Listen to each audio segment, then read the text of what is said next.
मोहन और मोहित दो भाई हैं। मोहन बचपन से ही चालाक है और मोहित बचपन से ही अक्लकान था।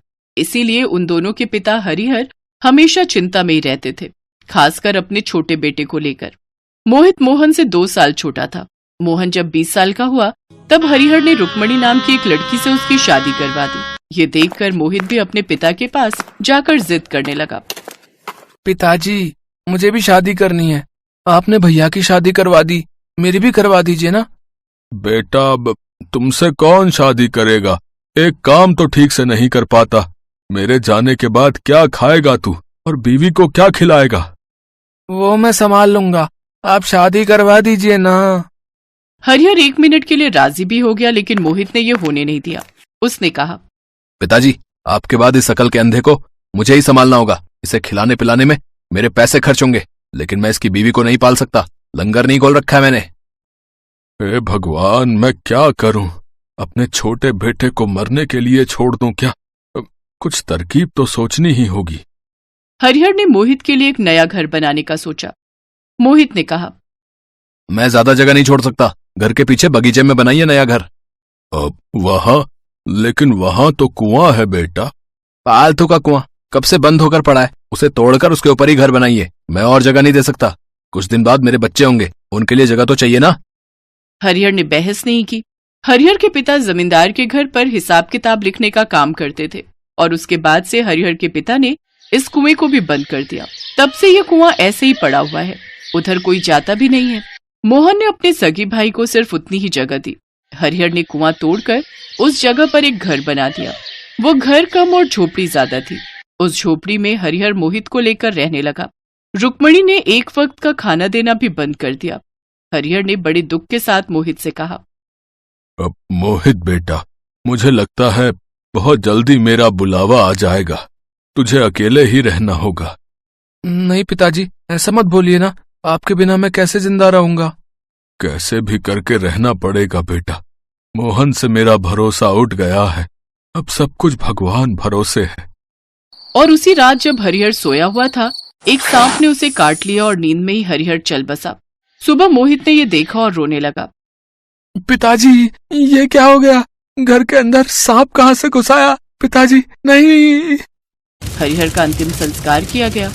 उसके बाद रुक्मणी ने मोहन से कहा, सुनो, अभी भी वक्त है। 4 लोगों को बुलाकर बंटवारा करवा लो। बाद में तुम्हारा भाई ज्यादा हिस्सा मांगने लगेगा तो क्या होगा? हाँ, तुमने सही कहा। मैं आज ही इंतजाम करता हूँ। मोहन गांव के लोगों को बुला लाया और बंटवारा कर डाला।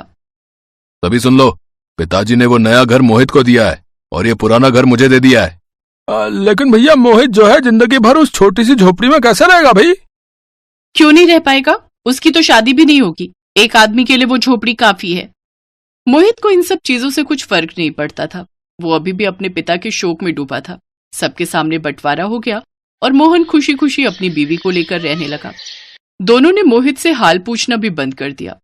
रुक्मणी हर रोज अच्छा अच्छा पकवान बनाती और मोहित झोपड़ी में बैठकर सूखे साग उबाल कर खाता। मोहित हर रोज तालाब के पास साग लेने जाने लगा और एक दिन दोपहर को उसने एक लड़की को तालाब में कपड़े साफ करते हुए देखा। उस लड़की का नाम मालती था। मालती गांव की ही लड़की थी। वो अनाथ थी और लोगों के घर पर काम करती थी। मालती ने भी मोहित को देखा। तुम हर रोज यहाँ साग लेने आते हो क्या? हाँ, और तुम? मैं कभी कभी आती हूँ कपड़े धोने, लेकिन अब से रोज आऊंगी। मोहित बुद्धू था, लेकिन प्यार का इशारा समझ गया। दोनों हर रोज मिलने लगे और दोनों में प्यार बढ़ने लगा। मोहित ने मालती से कहा, मालती, तुम मुझसे शादी कर ले। अच्छा, बहुत शौक है शादी का। शादी के बाद मुझे रखोगे कहाँ? उस झोपड़ी में? और खिलाओगे क्या? सूखे साग? क्यों, तुम मेरे साथ सूखा साग नहीं खा सकती? खा सकती हूँ, लेकिन सच बताऊं तो इस दुनिया में पैसा ही सब कुछ है। कुछ करो मोहित, काम धंधा ढूंढो, फिर हम दोनों शादी करेंगे और कहीं दूर चले जाएंगे। मोहित काम ढूंढने लगा, लेकिन गांव में सभी को पता था कि मोहित से कोई काम होता नहीं है, इसीलिए किसी ने भी मोहित को काम नहीं दिया। ऐसे ही कुछ महीने बीत गए। मोहित की झोपड़ी के अंदर कभी कभी सांप घुस आता था। मोहित खिड़की बंद करके सोता, तब भी सांप आ जाता था। इस बात से भी मोहित बड़ा परेशान था। ये सांप कहाँ से आ रहा है? ऐसे घर में मैं मालती को कैसे रखूंगा जहाँ हर रात सांप घुस आता है? लानत है मुझ पे। कोई काम भी नहीं मिल रहा है। देर रात हो गई थी। तभी मोहित ने देखा कि एक सांप घर के कोने में बैठ गया। मोहित ने एक लाठी से सांप को हिलाया और वो सांप डर कर खटिये के नीचे चला गया और एक गड्ढे से जमीन के अंदर चला गया। ये सांप तो जमीन के अंदर चला गया। ये जमीन नीचे से खोखली है क्या?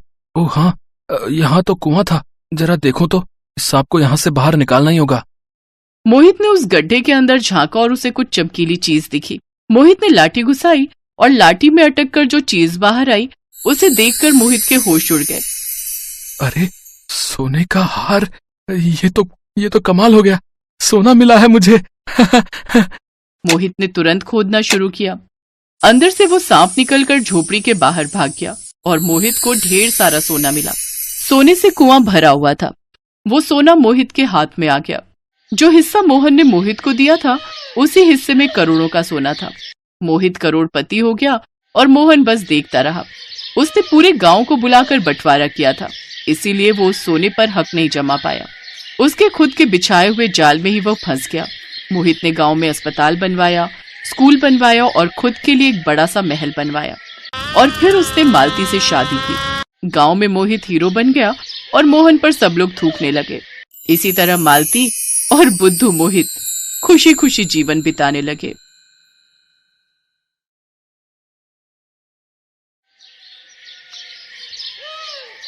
हरिया सोकर उठा ही था कि उसकी पत्नी रूपा बोली, सुनो जी, अब घर में रोटी सब्जी कैसे बनेगी? चूल्हा जलाने के लिए ईंधन भी खत्म हो गया है। तुम कोई काम वगैरह ढूंढने की कोशिश करो जी। रूपा, तुम्हारे सामने रोजाना ही सेठ जी के पास काम मांगने जाता हूँ और रोजाना मुझे टालकर खेती का काम दूसरे मजदूरों से करवा लेते हैं। तो तुम सेठ जी की जगह किसी और से काम मांग लो। तुम्हें पता है, सेठ जी ऊंच नीच का वहम करते हैं। वो हमें अपने से छोटा समझते हैं। वो तुमसे अपने खेतों में काम नहीं करवाएंगे। ठीक है, देखता हूँ। आज एक दो जगह जाकर अल्लाह कुएं से एक बाल्टी पानी खींच दे, मैं नहा धो लेता हूँ। गांव में जो भी बड़े जमींदार थे सब हरिया से भेदभाव करते थे और उसे काम ना होने का बहाना करते थे। अब तो एक ही रास्ता है, दूसरे गांव जाकर काम की तलाशी करनी होगी। पर दूसरे गांव आने जाने में तुम्हें सुबह से रात हो जाया करेगी। पर करना तो पड़ेगा रूपा, नहीं करूँगा तो 2 वक्त की रोटी कैसे जुटा पाएंगे। अगले दिन हरिया दूसरे गांव निकल पड़ता है। दूसरे गांव पहुंचकर हरिया को काम मिल जाता है, पर रोजाना दूसरे गांव आने जाने में हरिया बहुत थक जाता था। रूपा, मुझे दूसरे गांव के लोग नहीं पहचानते, इसलिए मुझे वहां पर आसानी से काम मिल जाता है। एक मेरे अपने गांव के लोग जो सीधे मुंह बात भी नहीं करते। भगवान, आपकी बनाई दुनिया में तो सब मनुष्य बराबर हैं। कोई ऊंच नीच की भावना नहीं है, कोई अमीर गरीब नहीं है। फिर मेरे साथ ही ऐसा भेदभाव क्यों भगवान? अपने ही गांव में आज मुझे दुत्कारा जाता है। काम मांगने जाओ तो गांव के सेठ और जमींदार कहते हैं कि मैं उनके यहाँ काम करने के लायक नहीं हूँ। हरिया अगले दिन दूसरे गांव से वापस आ रहा था। शाम घिराई थी। रास्ते में उसे एक बूढ़े साधु महाराज मिलते हैं। बेटा, किस दिशा में जा रहे हो? बाबा, मैं तो अपने गांव वापस जा रहा हूँ। क्या मैं भी तुम्हारे साथ एक रात के लिए तुम्हारे घर रह सकता हूँ बेटा? कल सुबह मुझे यहाँ से दूर हिमालय पर प्रस्थान करना है, तो रात गुजारने की कोई जगह नहीं है मेरे पास। हाँ हाँ बाबा, जरूर। आप मेरे साथ मेरे घर चलिए और आराम से रात बिता सकते हैं। पर क्या हुआ बेटा, तुम रुक क्यों गए? अगर तुम मेरा अपने साथ जाना पसंद नहीं करते या तुम्हारे साथ चलने में कोई अड़चन है तो मैं नहीं जाऊंगा बेटा। कोई बात नहीं, मैं यहाँ जंगल में ही रात गुजार दूंगा। नहीं बाबा, ऐसी कोई बात नहीं है। पर क्या आप मेरे घर रह पाओगे? मेरे यहाँ तो गांव का कोई भी व्यक्ति नहीं आता। सब मेरे से दूर भागते हैं। सब कहते हैं कि मैं उन सब से बहुत छोटा हूँ, उन सब के साथ बैठने उठने लायक नहीं हूँ। बस यही सोच रहा था बाबा। नहीं बेटा, व्यक्ति छोटा या बड़ा नहीं होता, उसके कर्म ही उसे बड़ा बनाते हैं। मैं तुम्हारे घर में खुशी खुशी रात बिता सकता हूँ। बाबा, आपकी बातें सुनकर मुझे आज बेहद प्रसन्नता हुई है। आज कोई अतिथि मेरे घर में आएगा तो रूपा को भी बहुत खुशी होगी। हरिया उन साधु महाराज को अपने साथ घर ले आता है और रूपा से गरम गरम रोटी बनाने के लिए कहता है। रूपा, बहुत समय के पश्चात हमारे घर कोई अतिथि पधारे हैं और वो भी साधु महाराज के रूप में। तुम एक काम करो, जो भी आटा रखा है उसकी गरम रोटियां बनाकर ऊपर गुड़ रख कर दे दो। बाबा, ये लीजिए गरम रोटी और गुड़। हमारा अहोभाग्य है जो आप हमारे यहाँ पधारे हैं बाबा।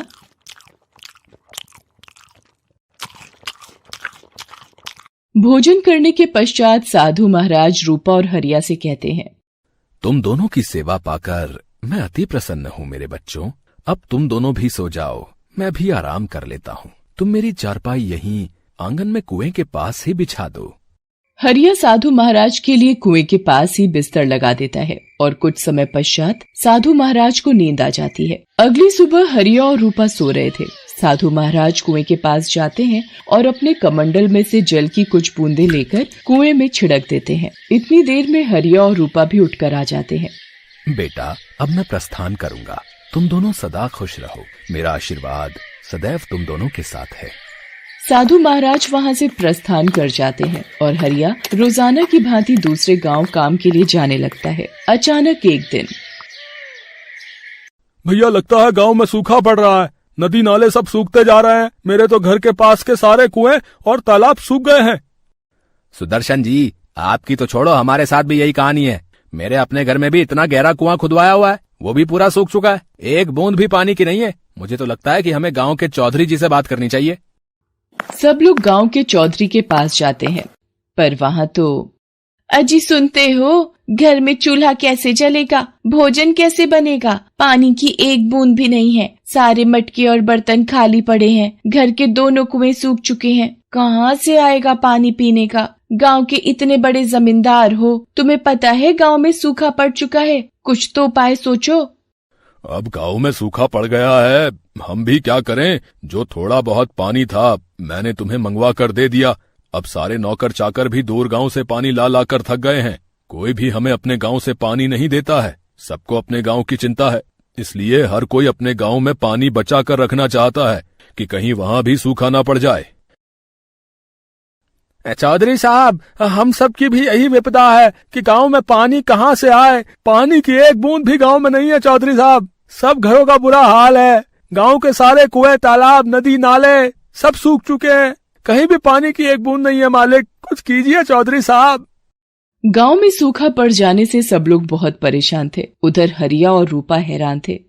रूपा, पूरे गांव में सूखा पड़ा हुआ है, कहीं भी पानी की एक बूंद नहीं है, पर हमारे कुएं में तो पानी पूरी तरह से भरा हुआ है, और वो भी साफ और मीठा। ऐसा कैसे हो सकता है रूपा कि गांव के सभी कुएं और तालाब सूख गए हैं, पर हमारे कुएं का पानी नहीं सूखा। मुझे तो ये उन्हीं साधु बाबा का चमत्कार लगता है जो उस दिन हमारे यहाँ रात में ठहरे थे। मैंने उन्हें कमंडल से कुछ जल की बूंदें इस कुएं में छिड़कते हुए देखा था। शायद उन्हें एहसास हो गया था कि इस गांव में सूखा पड़ने वाला है। हे साधु महाराज, आप जहाँ कहीं भी हैं, हमारी तरफ से धन्यवाद स्वीकार कीजिए। हरिया और रूपा मन ही मन उन साधु महाराज को धन्यवाद करते हैं। उधर जब ये बात जमींदार को पता चलती है तो वो भी हैरान रह जाता है। क्या उस गरीब का कुआं पानी से भरा हुआ है? ऐसा कैसे हो सकता है? ये तो असंभव है कि पूरे गांव में पानी की एक बूंद नहीं है और हरिया का कुआं पानी से भरा हुआ है।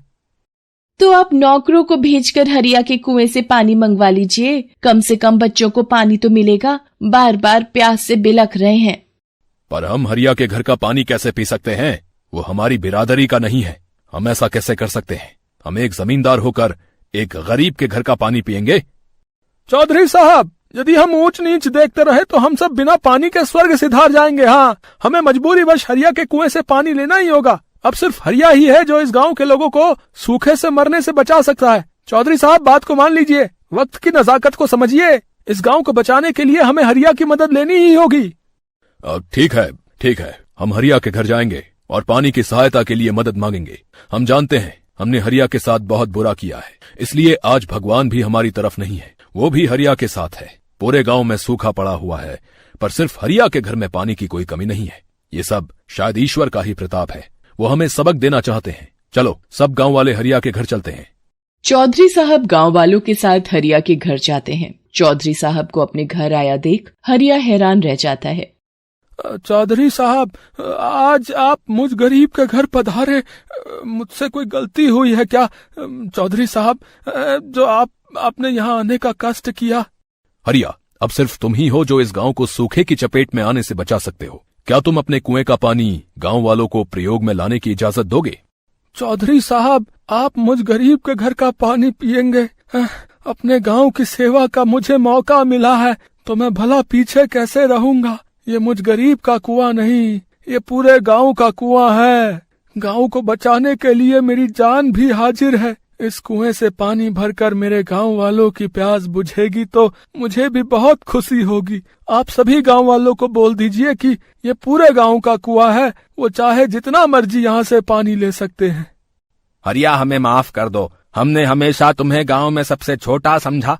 हम तो सीधे मुंह तुम्हारे साथ बात भी नहीं करते थे, पर आज तुम ही इस गांव को बचाने के काम आए हो। तुम्हारा बहुत बहुत शुक्रिया हरिया। हरिया, आज के बाद तुम्हें दूसरे गांव में काम की तलाश में जाने की कोई जरूरत नहीं है। तुम मेरे खेतों पर ही काम करोगे और अपना जीवन यापन करोगे। मुझे माफ कर दो, मैंने हमेशा तुम्हारे साथ गलत किया। तुम काम मांगने के लिए आते थे पर मैं तुम्हें टाल देता था, पर आज मैं तुम्हारे पास पानी मांगने के लिए आया तो तुमने बाहें पसार कर मेरा स्वागत किया। किसी ने सही कहा है, इंसान अपने कर्मों से ही ऊंचा बनता है, जो आज तुमने साबित कर दिया हरिया। हरिया को उसकी अच्छाई का फल मिल गया था और आज एक गरीब का कुआं अपने जल से ऊंच नीच के भेदभाव को धो चुका था। Thanks for watching.